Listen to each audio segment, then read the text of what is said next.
Welcome to the Hamilton County Board of County Commissioners meeting, November 7th, 2024. I'll ask everyone to introduce themselves on the dais. Christy Mitchell, Assistant Clerk. Leslie Hervey, Clerk to the Board. Stephanie Summerall Dumas, Commissioner. Good afternoon. I'm County Commissioner Denise Driehaus. Jeff Aludo, County Administrator. Patrick Dressing, Assistant Prosecuting Attorney. And I'm Hamilton County Commission Board President Alicia Reese. We start every meeting with silent prayer, and then we follow it with the Pledge of Allegiance. So please join us in a moment of silence.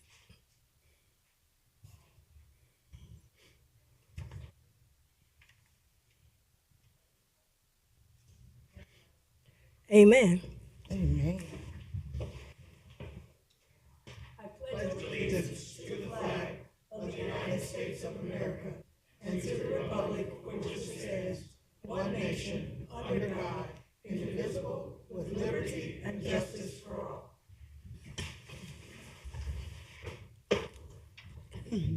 I make a motion to approve the minutes of the previous session. Second. Commissioner Reese. Yes. Commissioner Driehaus. Yes. Commissioner Summerall Dumas. Yes. Okay. With that, what time is it? Is it too early to do the public hearing? We need to wait. Couple more minutes, okay. All righty, well, we will go to public comments. We have Jessica Scully.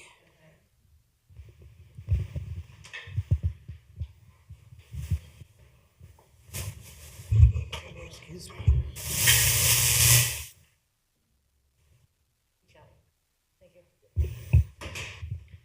Hamilton County Commissioners and to all. I received services from the county. I've been waiting since June for a handicap accessible computer.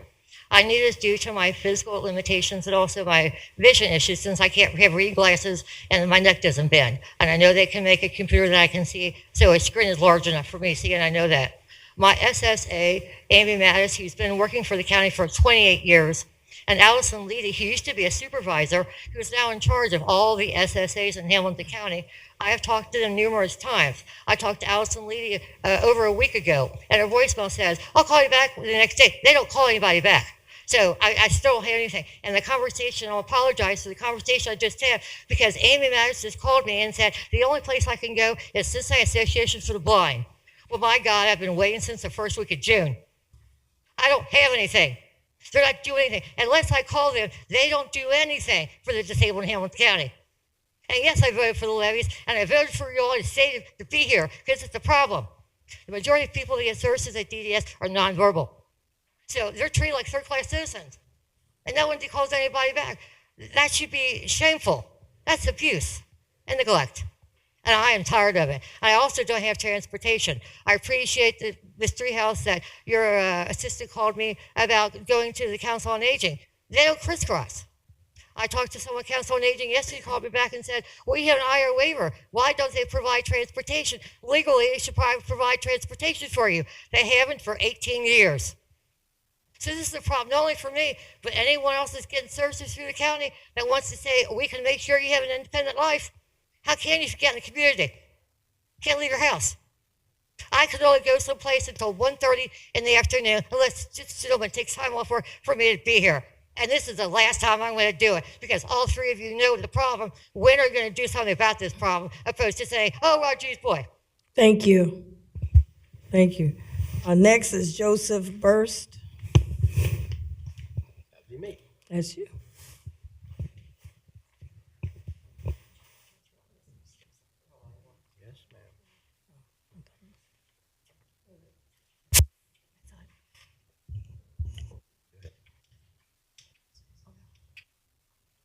Yes, ma'am. After him. Good evening, Commissioners, or I should say afternoon. Again, I'm here on transportation also. I mean, I know that we got expanded bus routes supposedly from Metro. Well, that would be a counter lie, because actually all they do is the same routes, and the new routes that they do does not include paratransit, which would mean anybody in a wheelchair or anybody who has a medical issue cannot get to them. Also, the budget And the new money that's coming in, where is that money actually going if it's not being used for the services that we are requesting? Is there some sort of payback system or something else if it isn't used? I have a real problem with that. And I know everything goes into the general budget because that's the way that it's been written, which is a bunch of BS also. It should go into direct accounts. It shouldn't be able to be pulled out and cross-used for anything else until those things are satisfied. I'd like to see if the commissioners would actually do something like that since they've just been reelected. Thank you. Thank you very much. Wanted to highlight that we do not control SORTA's budget at the county commissioners.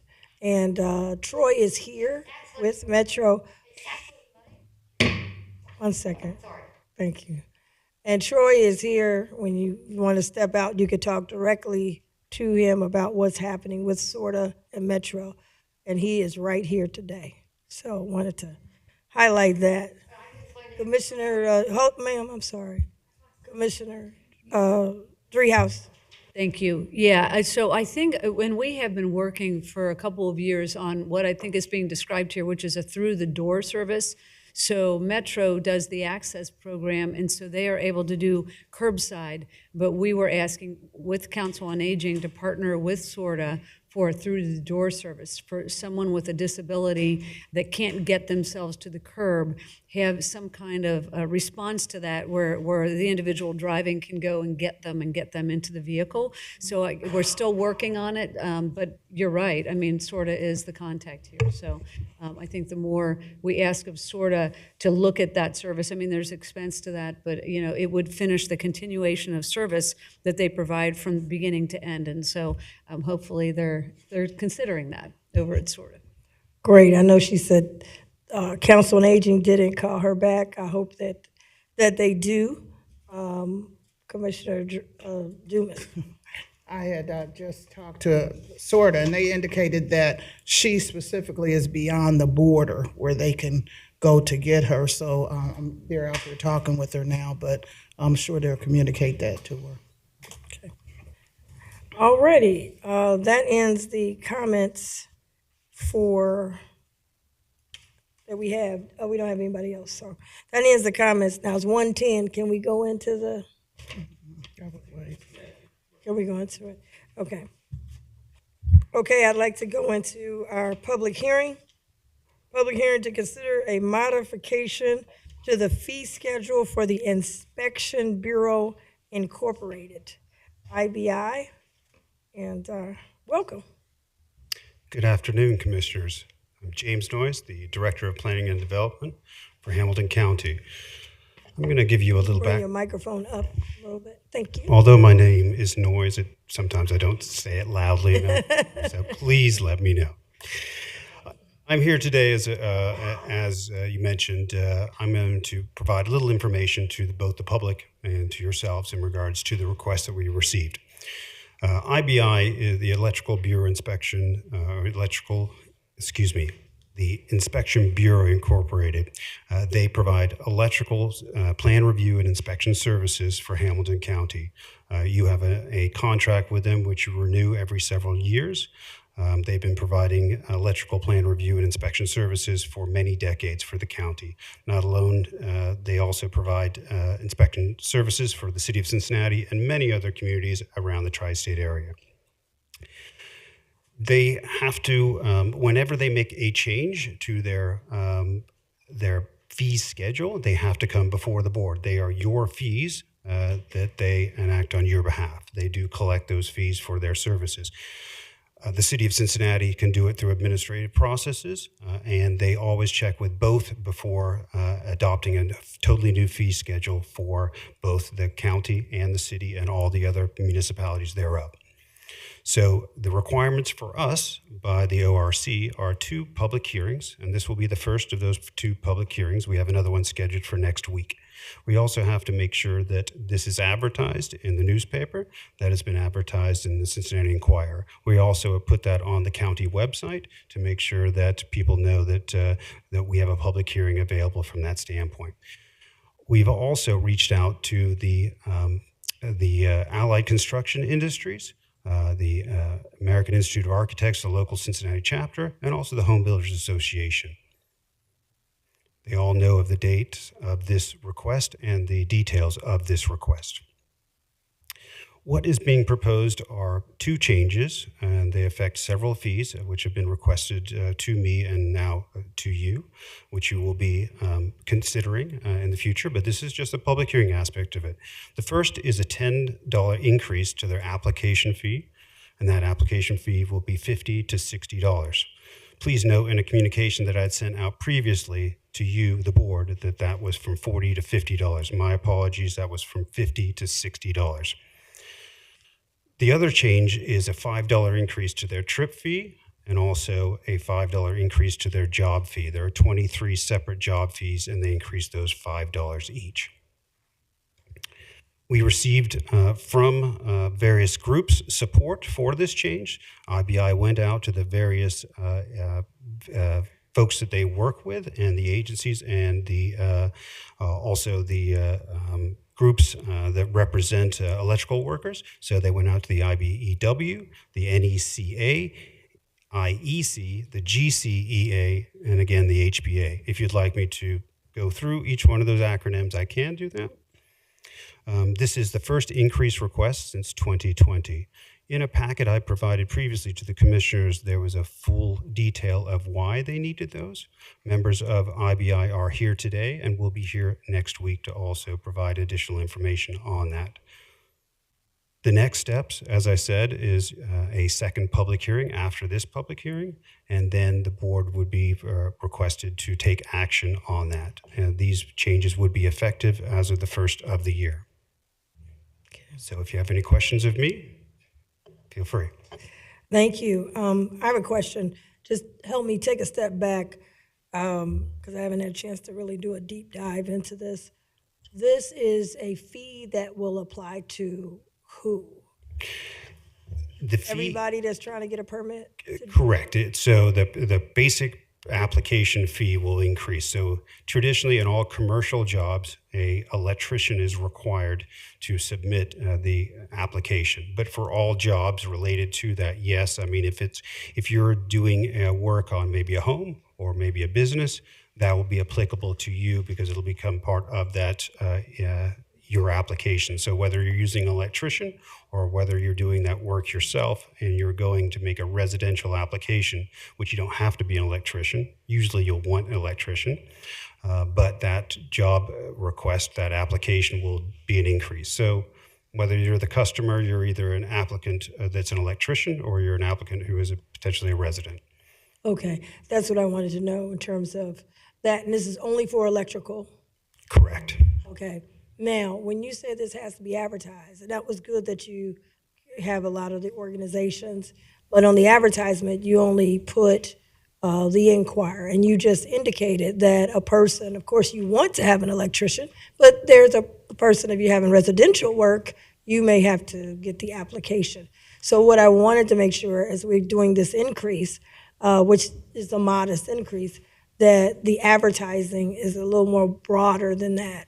I'd like to see, did we put anything in the Cincinnati Herald? Did we put anything in any of these home type of industry type of magazines, that people look at when they go to Lowe's or whatever, wherever they go?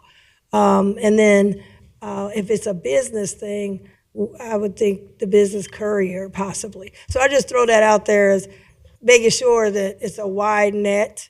I know it's a modest fee, but just so everybody knows about it.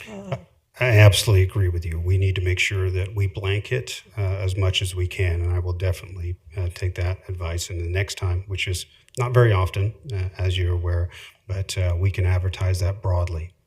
Gotcha. Okay, I'll open it up. Vice President Driehaus. Thanks. So, and thanks, James, for the presentation. So when you said that there was support, and I did read the memo about the support from the organizations, was there any opposition from anywhere? I have not received any calls from the advertisement. I have not received any calls from anybody within those various groups as well that we notified. Okay, thank you. Commissioner Gibbons. Thank you for your comments, and I got some clarification after I read the information and you sent me back some stuff that I, was better able to understand. You mentioned, and we know the costs have gone up, but you mentioned the next time you were publicized. So does that mean that you only put it in the Enquirer? What we did was what the requirements were obviously to make sure that we advertised in the Enquirer, and that we a paper of circulation. From there, we also again advertised on the county's website. Well, I know we've talked years ago about making sure we diversify the advertisement. So you say you'll do that the next time, which may be 10 years from now, because this is how often this comes up. But we just want to keep in the forefront that we want to be more diverse in advertisement. That's all I have. Awesome. Okay. I'll open it up. Is there anyone here? I have no cards, but is there anyone here for the public hearing? Going once? Anyone on Zoom? Going twice? Am I to close it at this time? There's another one. Another public hearing next week, so you would close this public hearing, and then we'd open the one next week, yes. Okay. I'll make a motion to close the public hearing. Second? Commissioner Reese. Yes. Commissioner Dreehouse. Commissioner Summer Dumas. Yes. All right, thank you. Now we'll go to public comments by the commissioners. And I'd like to start off. I want to say thank you to the voters of Hamilton County. We had an election, and I want to thank everyone that came out to vote. I especially want to thank the over 212,000 people that saw fit to vote for me to return me back here as a Hamilton County Commissioner. Don't take it lightly, and I had a chance to meet and talk to a lot of voters on the campaign trail and to get the feedback directly that we're on the right track, and to be able to hear from folks that tell me what they appreciated me standing up for them. So I'm going to continue to do that. We're going to continue to shake it up. We're going to continue to open the process. We're going to continue to get things done with the style that we have and with the result record that we've had. And I think that one of the things that's very important that we've heard, not only countywide and statewide and national, is the economy is a very big issue. And people need help. People are struggling out here to hold on. And so I'm going to continue to fight for those issues to help bring, hopefully, relief to individuals in our county so that you can survive. You can be able to hold on to your house. You'll be able to hold on and be able to pay for things for your family and be able to have your chance at the American dream. This was a very tough environment for an election. The environment was tough. A lot of setups and booby traps and all those things. And I just want to thank my team. I want to thank the Reese team, a very young team who've never operated in a campaign with these big stakes, but they stood strong. I want to thank my office for standing strong. I want to thank my chief of staff, Veda Stevens, young man, but running our office in an efficient way. I want to thank Deontay Morris, a young man in our office dealing with constituent services. And then I want to thank my strategy team, because like I said, there were a lot of booby traps. There were a lot of setups. And people say, I never seen your opponent. That was the game. You never saw them. But they were out there. And there were a lot of things that happened out there. Signs getting taken, not a lot of resources. And we put together a strategy that came and brought the people's issues to the table. So I really want to thank everybody that volunteered, everybody that worked the poll, everybody that went out and voted, everybody that helped us. And also my social media got hacked.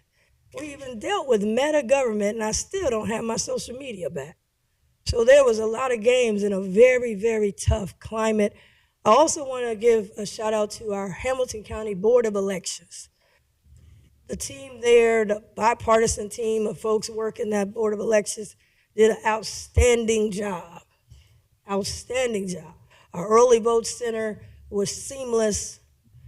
They've done a fantastic job. They had an issue, I believe, in one of the polling locations in Hyde Park where a package was sent and the bomb squad came out and they were able to move quickly and get another polling location up and ready to go. There were reports nationally where a early vote ballot box had gotten burned down.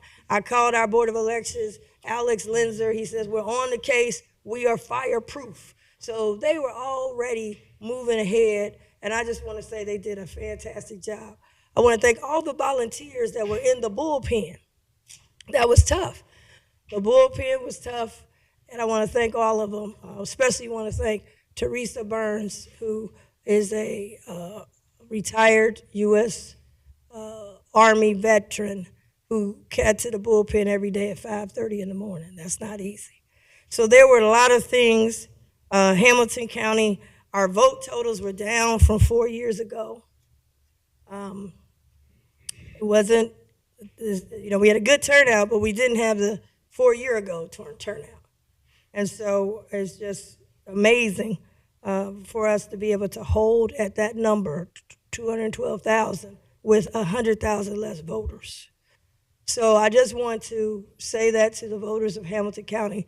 Thank you. I don't take it lightly.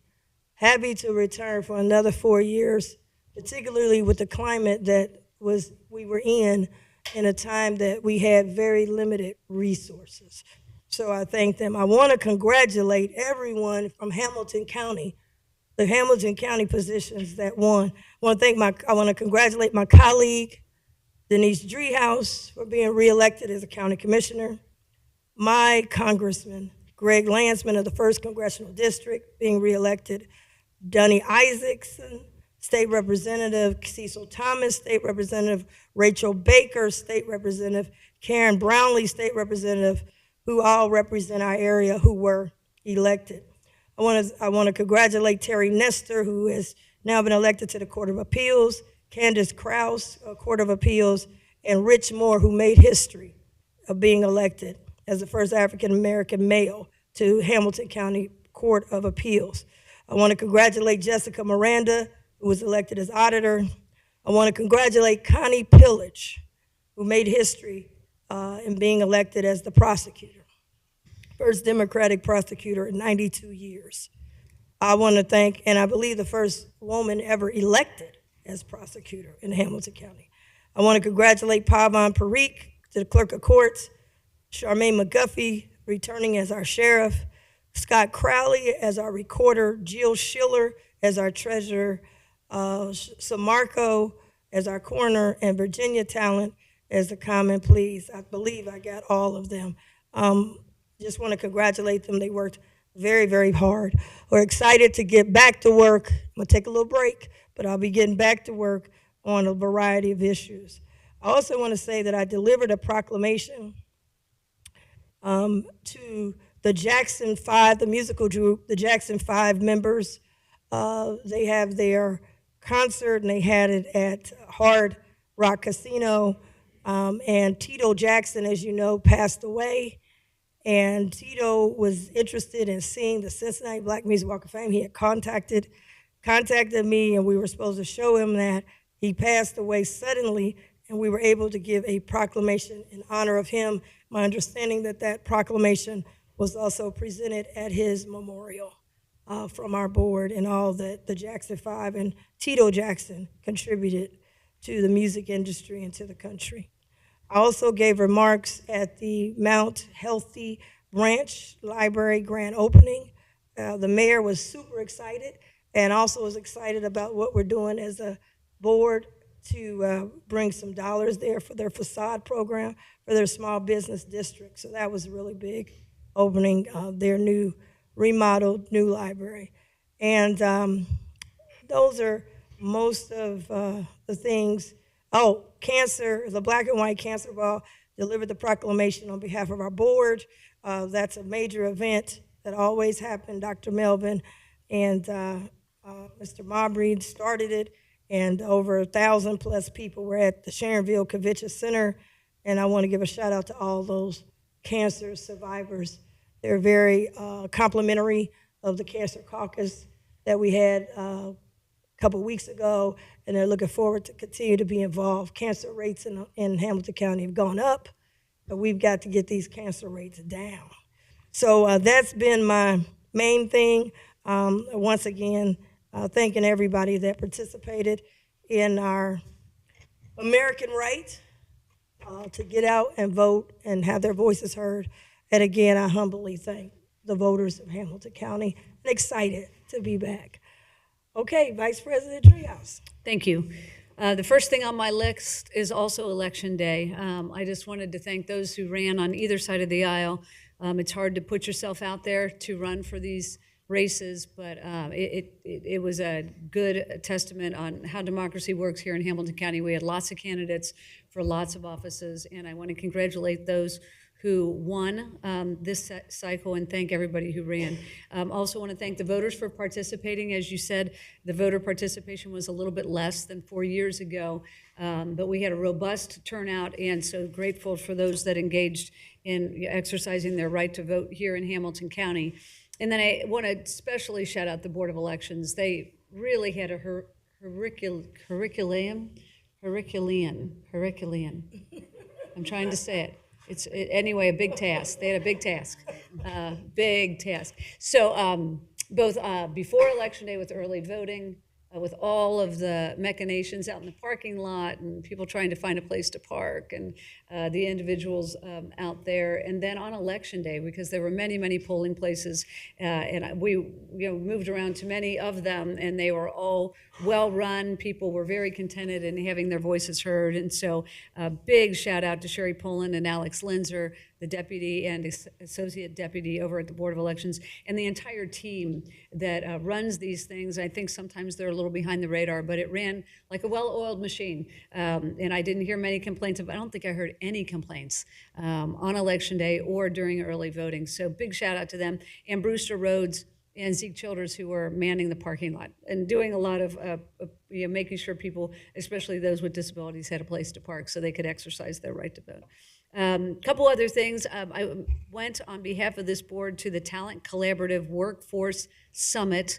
We funded this in part through ARPA, and it is meant to be a way for those that are providing workforce access to people in this community, for them to collaborate with one another so that they're kind of connecting the dots so that people have access to jobs. And so I was happy to represent the board at that event. Also delivered a proclamation for Spoon down at the Price Hill Rec Center. Spoon is his nickname. His last name is Witherspoon. His first name is Tana Roos. But we call him Spoon. So he worked for CRC for many, many years. They're going to miss him down there. He was somebody that all the children looked up to. He coached soccer and basketball and baseball, and he was just an icon down there. So there were many tears shed. His family was there. So I want to thank Spoon personally. I was with CRC for 16 years on the board, and he was there that entire time, and he was just really an amazing person. So he's going on to do other things, but thanks to Spoon for all of his service to this community. And then lastly, the Commission on Women and Girls through Mary Mounty and myself met with an international delegation of women and men that came here to the county. They were from all over, primarily the continent of Africa, from Senegal, from Mauritania, from Niger, from all these different countries, to talk about some of the work we're doing related to pay equity and to access to period products. It was a really interesting conversation, and we learned from them, they learned from us, but thanks to Mary Mounty and the others that helped to coordinate that meeting with the international group that came here. So that's all I've got, and congratulations to you, Commissioner, on your victory on Tuesday. Thank you. And I wanted to make sure I forgot to mention Cedric Jensen, our state representative. He also, congratulations to him, he was reelected. And Marilyn Zayas, who was honored here, also was reelected to the Court of Appeals. And you're right, Spoon is a legend in helping a lot of our youth. So I can't believe he's like, it's hard to imagine to have the place without Spoon. Yeah. All right, Commissioner Dumas. Thank you so much. Just a few comments. it was nice just laying back and watching all the numbers come in. So, but as you were saying, Commissioner Driehaus, Herculean effort. Yeah. So, but I want to congratulate my colleagues and all of those who were successful in the race and those who were not. Don't give up. Try again.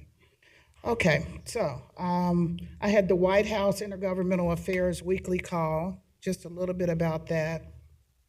Abigail Bellows, who's the Director of Anti-Corruption for the National Security Council, talked about the U.S. Open Government Initiative. They're looking at the fight against corruption on the internet. So they did a brief talk about that.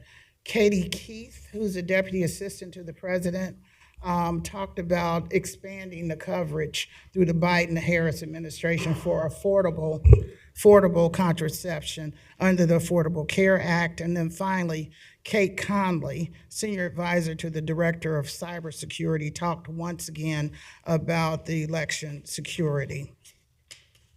Just a few other things that I have.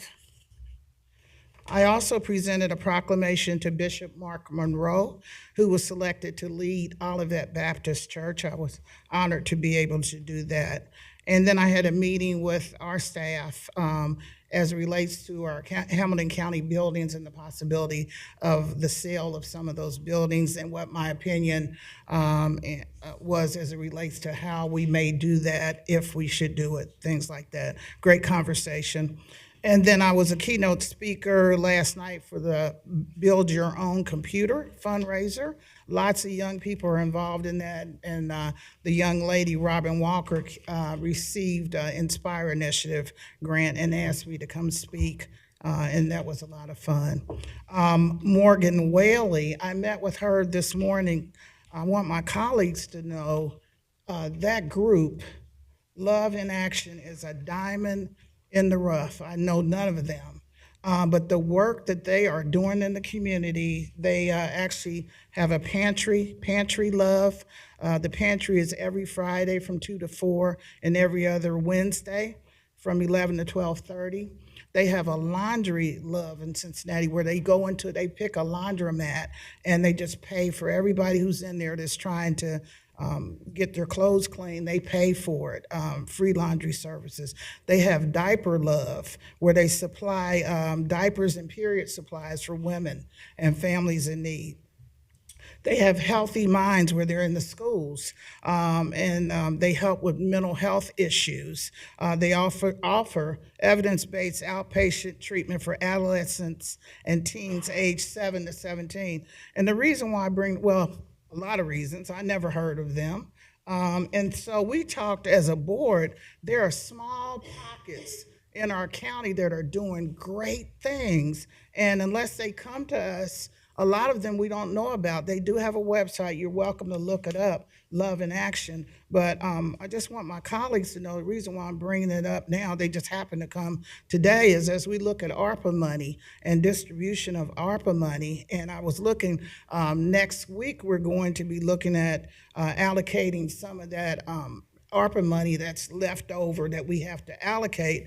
I noticed, for one, the Free Store is getting almost $450,000, and then another $50,000 and another thing that we're going to pass, almost $500,000. Free Store does great things in our community, but there are a lot of other great smaller pockets that are trying to give out food to the homeless and in the schools.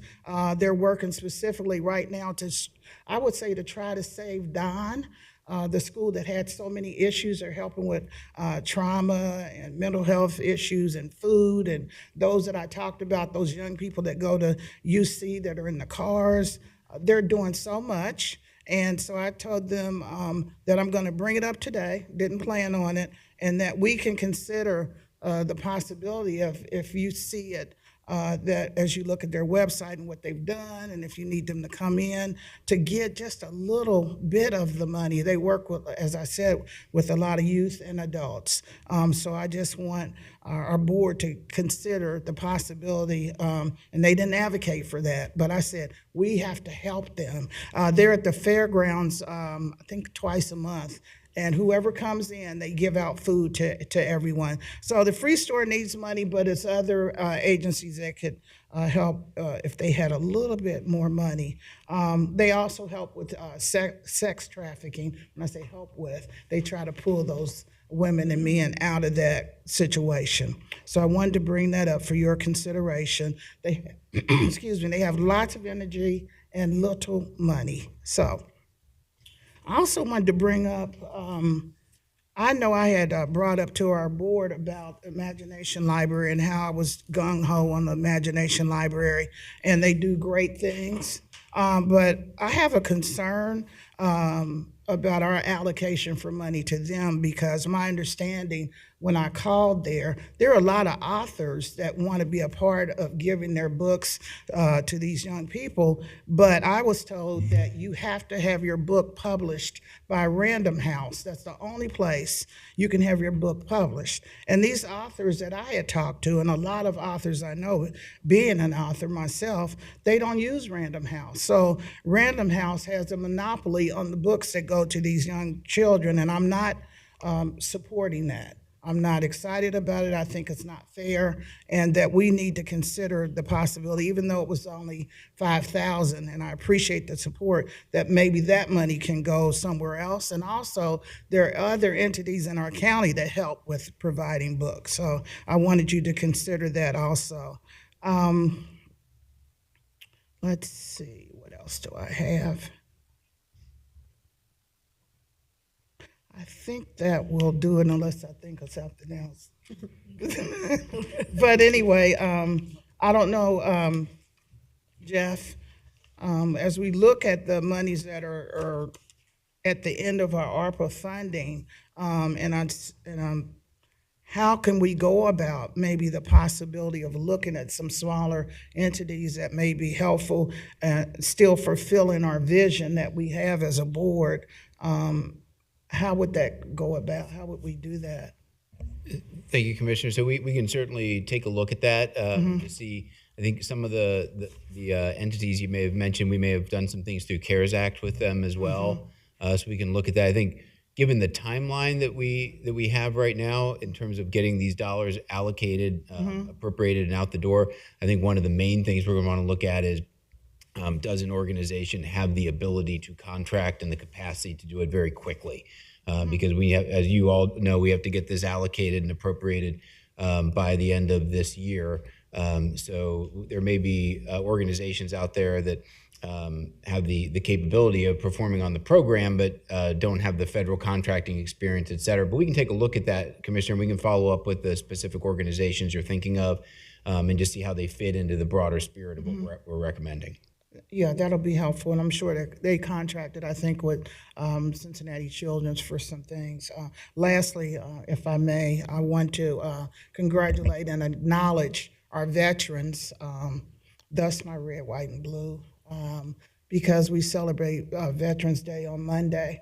And so we really care about you guys and ladies. And so I just want to thank all of those who are veterans and that we recognize them. There are a lot of activities going on this weekend and Monday that we can go to participate. That's all I have. Thank you. I think. Mr. You're gonna be sitting up here by yourself. We're gonna go to you, Mr. Ludo. But in your comments, can you also, I know myself, maybe others have gotten a lot of calls from the mayor of Lockland and needing some assistance regarding facilities that have 300 and 400 people, you said, living in one bedroom. And I think you were gonna reach out to him. I think it was even talked about nationally in terms of immigrants in that area, but staying in 300 people to one bedroom. You said you're going to reach out. I don't know if you have any update, because he called me again on my way into this room. Got it. Okay. Well, just a quick update on that, Commissioner. Yes, I did talk to the mayor out in Lockland maybe a week or two ago, I think, maybe 2 weeks ago now. And we had a good conversation. He's obviously concerned about the safety associated with some of the buildings in Lockland. We were talking a good deal about, he was asking for county support. The county can be supportive as it relates to the regulatory side of this, and the county can be supportive in some ways. Our building department has accompanied the fire officials out there, et cetera, in terms of looking at the building structure. For the most part, though, I think a lot of the things that they're going to be looking at in terms of code are the specific code enforcement issues, and some of the health issues and the fire issues associated with the structures and the buildings. So we had a good conversation about it. I don't know that we reached any conclusion. I told him that to the degree our building department is in a position to be supportive because of the nature of what they do and what the law requires them to do, we'd be happy to do that. And that's the way we wrapped up the conversation. So I'm happy to follow up on it some more, Commissioner, and get back to you. I'd like to get a report. Is the Health Commission been out there? Did the building inspectors go out there? I think that's important because our buildings, people are their buildings. They don't have their own building department. Right. So I'd like to know, did they make a visit? What did they see? Did we reach out to the health commissioner? Did they make a visit? What did they see? I think that's very important. Yeah, and I think they have been in direct contact with public health on this, and I know that our building department has been out there. I think one of the points of conversation I had with the mayor was just the distinction between the building department and what the building department can look at from a structure perspective to what it means to look at it from a code enforcement perspective. No, I understand. So that was, I know you understand. Yeah. That's but I will say this, the building department, when they want to go in and gentrification, building departments know how to go in and find a whole lot of code violations. They're finding code violations on homeowners and everything else, maybe not necessarily the counties, but I've seen it where they come in and then all of a sudden we're going to redevelop the area. The first thing they want to do when they want to take over a community, they send in the building people. And when they go in there, they always find something that's not right. So I just want to make sure, just as aggressive as they are with homeowners in communities that end up being gentrified, I want to be just as aggressive going in to help the community, the village of Laughlin, who have asked for our help. So that's why I wanted to get a report. Has anybody been out there? Because I don't want a safety situation. And the mayor feels as though he's out there by himself and no one's there to help because he doesn't have a building department. Right. So I didn't know he didn't have a building department. I thought he had his own. Yeah, and I know we have been out there in the past, but we can follow up with a report and get it back to you more formally. Yeah. Okay, sounds good. Can I make a comment? Yes, Commissioner. You say you've been out there in the past The building department has been out there. to that specific I building? believe so, yes. Okay. So it's so much deeper than just safety. I mean, it's quality of life. And the mayor of Laughlin, I remember him saying that he went to the state about it, and the state sort of said, I'll pass. They didn't see it as an issue. But to me, this is an emergency situation. It's more than, and I'm not saying, but I'm just saying, we can have our building people go out, but the number of people that are in this building, this is something that needs to be handled right away. I mean, and this has been going. I heard about this months ago before it hit the papers and everything. So, I mean, we talk about the structure and all that. If there's a fire in there, but plus you have children and living all on top of each other. This is something that's an emergency situation as far as I'm concerned. Thank you. Vice President Trias. So just a comment. So yes, this has been going on for months, and I think it's come to our attention a couple of times. So if there's an issue related to the building and the number of people in the apartments, I think from my perspective, I want to be thoughtful about addressing this from the safety side, which needs to be done, and I think, and they have been doing it. There have been people out there.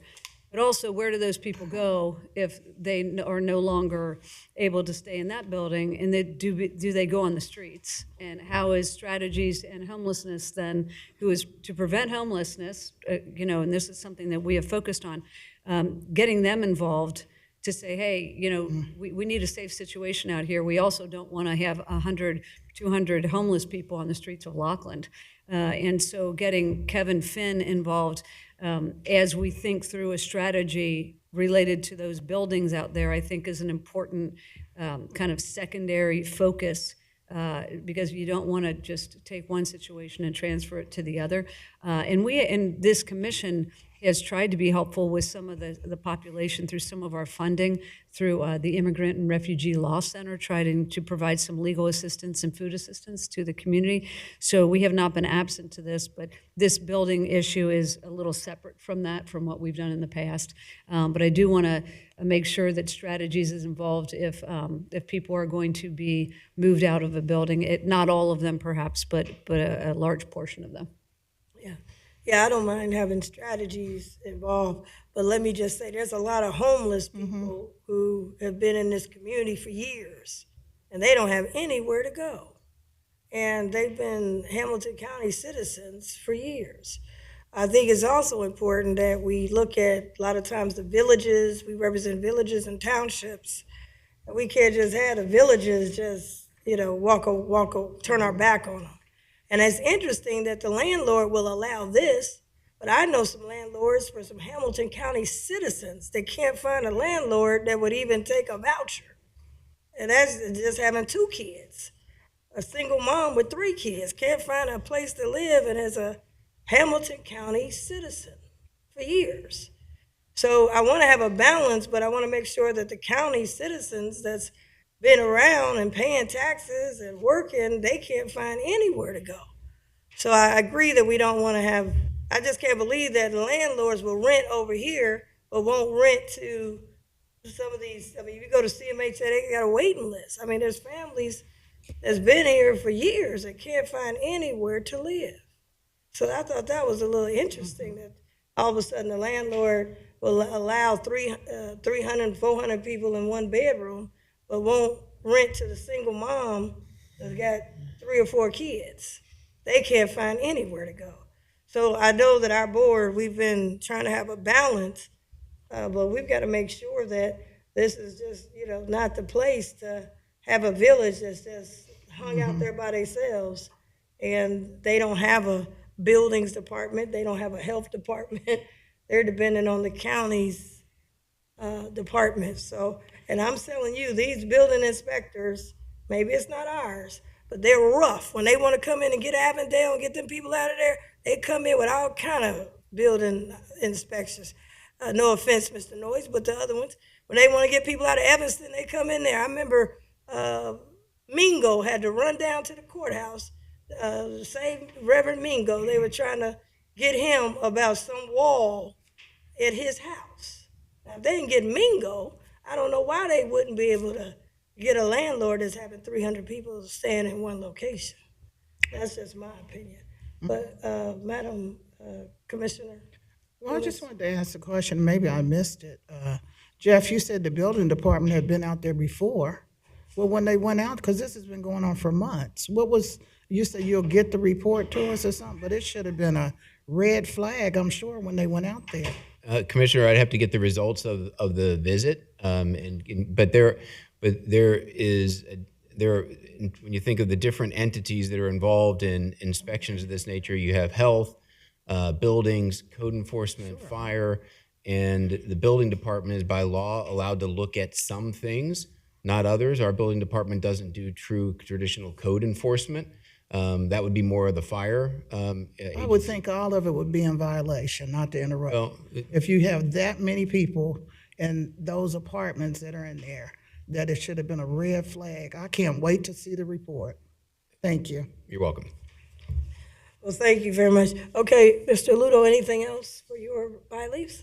Yeah, so actually a couple of comments, Commissioners. So first of all, I also just wanted to thank and congratulate the Board of Elections, as the Commissioners did for the great job they did this past Tuesday.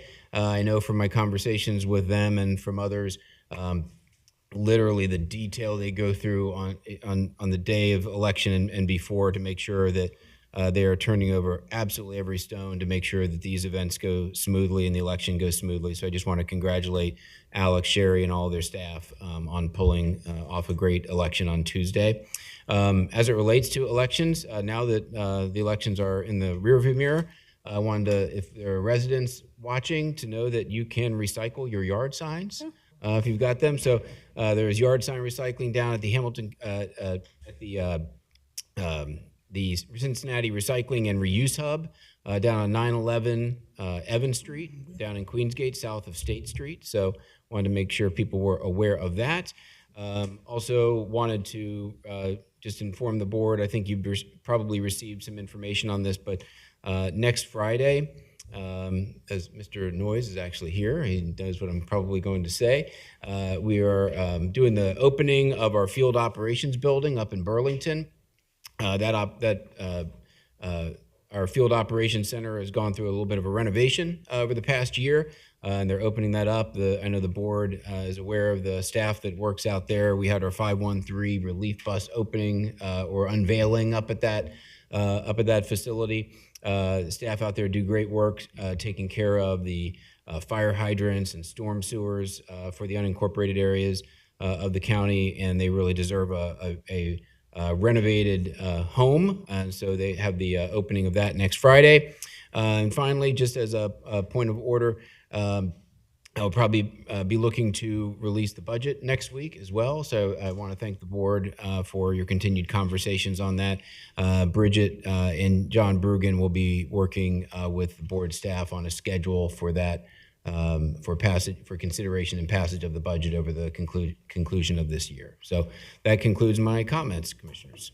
Thank you very much. We will go to the consent agenda, but we do have, are we on the consent agenda? There's actually a regular agenda item. Oh, I'm sorry, I got a regular agenda. I'm sorry, I thought you were going to this. Okay, regular agenda item number 1. After an election, I'm happy. And thank you, commissioners. Right before I go to that, I do want to say all the commissioners commented and chimed in on the issue of SORTA a little bit earlier. I also want to let the board know that I've had Lisa Webb from our office following up with this as well. She's contacted SORTA, Council on Aging, same conversations I think that the board offices have had, but I'll touch base with Lisa again if the administration can be of assistance in consolidating some of the work that the board offices are doing on this. We're happy to help in that regard. That's great.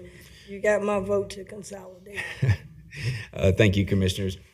So item 1, and the only item on your regular agenda today, this is budget adjustment related to the Mercy Building acquisition. This resolution essentially just aggregates the funding for the acquisition and some of the engineering for the renovation of the building. The resolution also provides authority for the administration to conclude the purchase of the building after the deposit money goes hard early next week. I also wanted to use this time, the resolution is fairly simple in that regard, but I also wanted to use this time, I had passed on to the board the due diligence report, or a summary of the due diligence report that we had received, and that was really the main emphasis on the time period for the due diligence period was to give ourselves the opportunity to look hard at the building, make sure there were no fatal flaws in terms of the structure of the building, et cetera, et cetera. We did receive that final report. The report looks at all the mechanical systems, the plumbing systems, electrical systems, fire protection, reviewed the environmental assessment, the structural condition of the building, all of the warranties, the security systems, the IT systems, the fire alarms, elevators, et cetera. I think, and Bert Watts is here, our facilities director. We've probably had 30 or so engineers and consultants pour over this building, had an army of folks out there.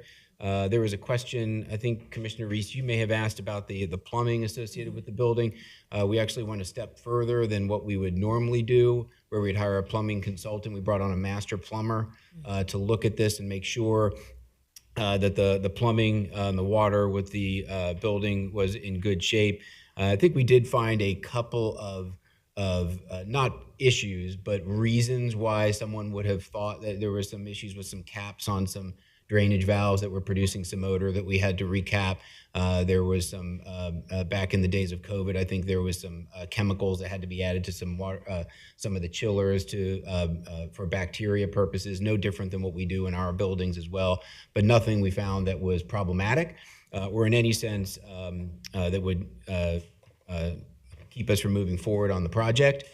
There were 2 issues that were found that we considered significant enough to discuss with Mercy, and that was there was some of the roof was peeling back in about 15 square feet of area, small portion when you consider the size of the building, but it's about 15 square feet where the roof was peeling away. The roof is still under warranty given the age of the building. Mercy has agreed to initiate the warranty work on that and get that started immediately. There was also a switch gear which controls some of the electrical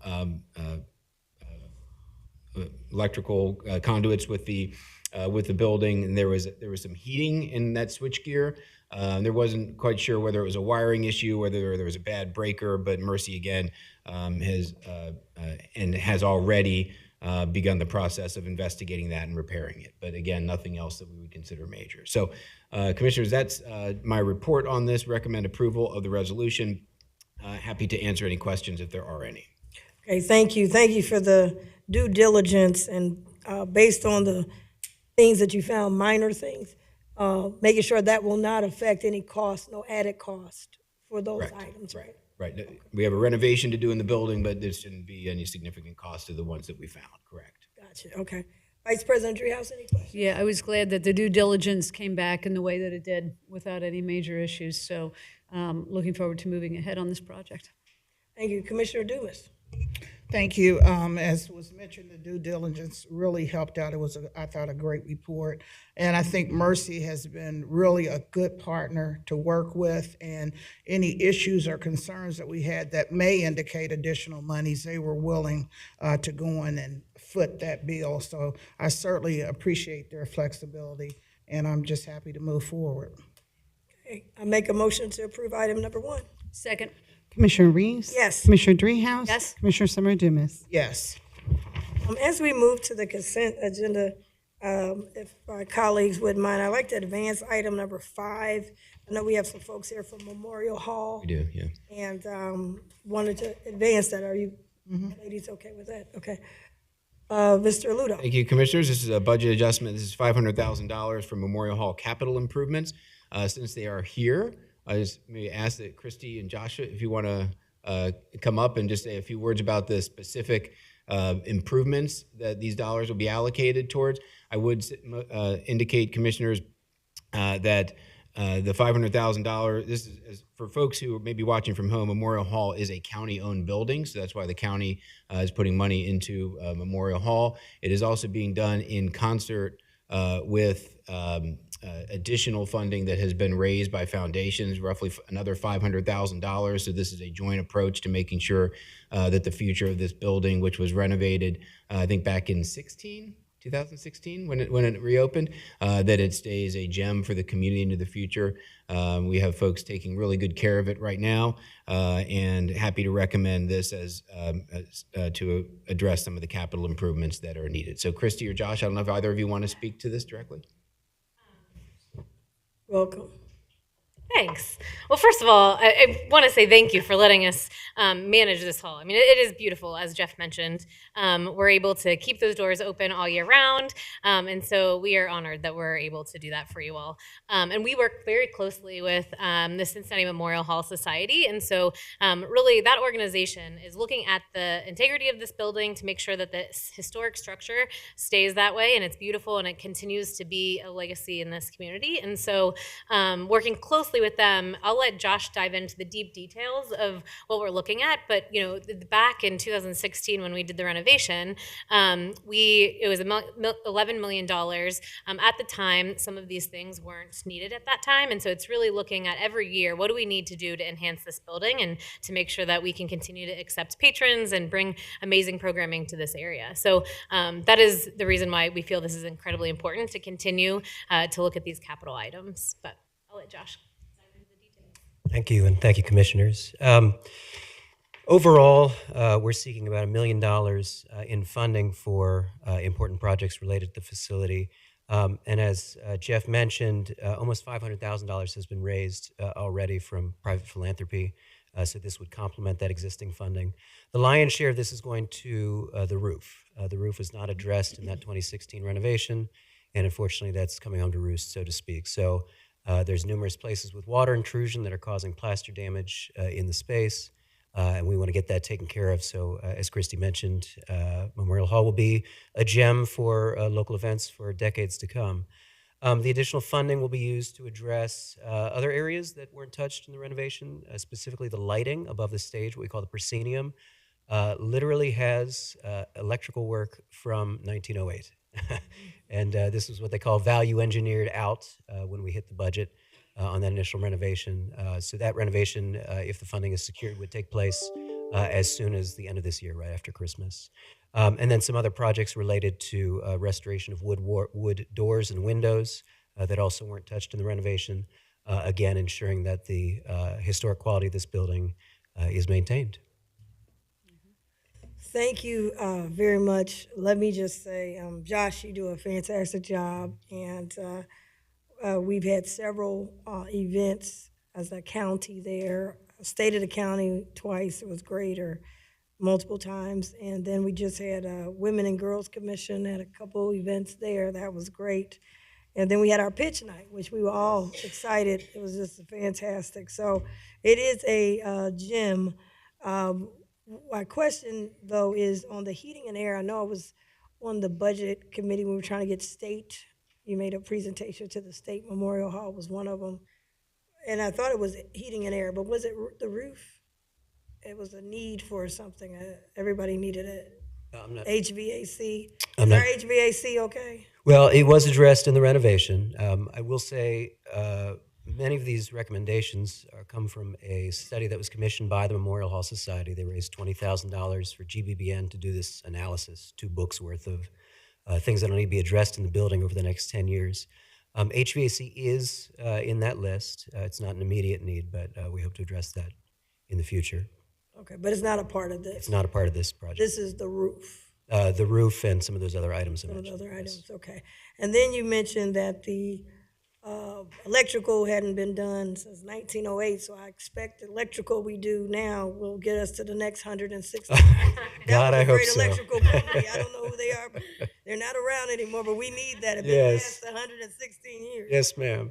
Like they used to. On my last thing, though, I appreciate it's Memorial Hall, is it OTR? I appreciate that, but so many people do not know that this is Hamilton County Memorial Hall. And I just want to make a request in the branding that the Hamilton County piece is not dropped, but now added, so that people know that this is a county gym that we have in the community.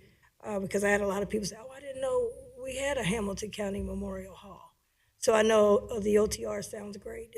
It's a good brand, but I think we need to make sure that somehow Hamilton County is part of the branding as we go forward. So that would just be my little. I'm sure we could do that. Yes, ma'am. There.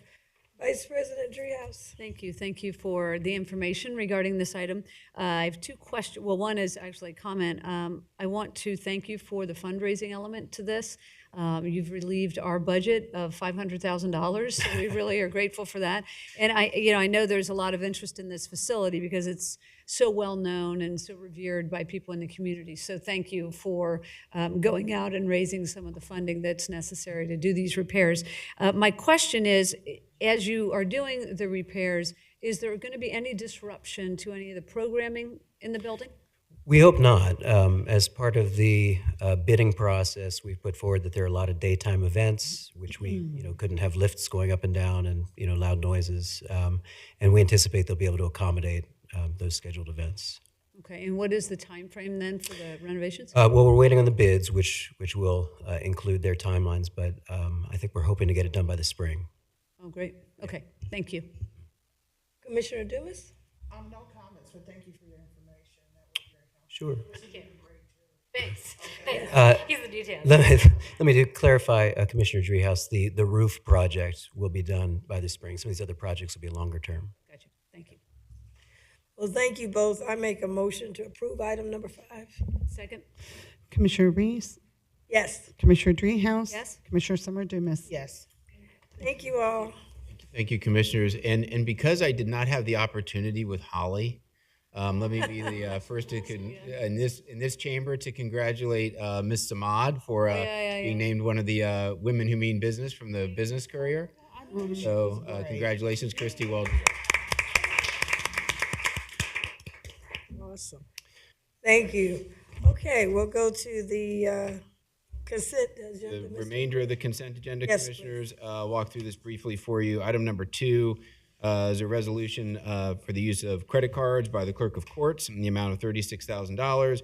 Item number 3 is an agreement between the county and the city of Cincinnati. This is $40,000 that the city is providing to the county through the clerk of courts to have the Clerk's Help Center assist with citizens facing eviction. Item number 4 is a budget adjustment number 39. This is for a total of $1.5 million. There's items in here for various EMA appropriations and various EMA grants and a transfer in ARPA appropriate with consistent with the last reallocation. I'm sorry, I said 1.5 million. The total amount of the budget adjustment is $488,991. Item number 5 is a budget adjustment. I'm sorry, I'll skip this as I was Memorial Hall. We just did that. Item number 6 is a resolution authorizing the administrator to enter into a grant agreement with Amberley Village. This is for their community revitalization grant in the amount of $290,000. Item number 7 is a resolution P171-24. These are various purchase orders authorizing their execution and release in the amount of $411,176. This is for furniture, for a chiller replacement, and also for drones in the engineer's office for surveying purposes. Item number 8 is a resolution granting an easement with Duke down on Guest Street for a property that the board owns. This is related to the movement of poles that Duke has and that are required because of some CSX trestle movement. Item number 9 is we get into some JFS items. This is an agreement with Santa Maria Community Services for employment and education services at $1.086 million. Item number 10 is an agreement with Cincinnati Youth Collaborative for employment and educational services. It's for $738,227. And item number 11 is an amendment to an agreement with Propio LS LLC. This is for language services for telephone interpretation services for $136,879. Happy to answer any questions, commissioners. Okay, I'll open it up. Vice President Dreehouse. I have no questions. Commissioner Dumas. No questions. Okay, I make a motion to approve and accept for the record items 2 through 4 and items 6 through 11. Second? Commissioner Reese, Yes. Commissioner Dreehouse. Yes. Commissioner Summer Dumas. Yes. I make a motion to adjourn. Second? Commissioner Reese. Yes. Commissioner Dreehouse. Commissioner Summer Dumas. Yes.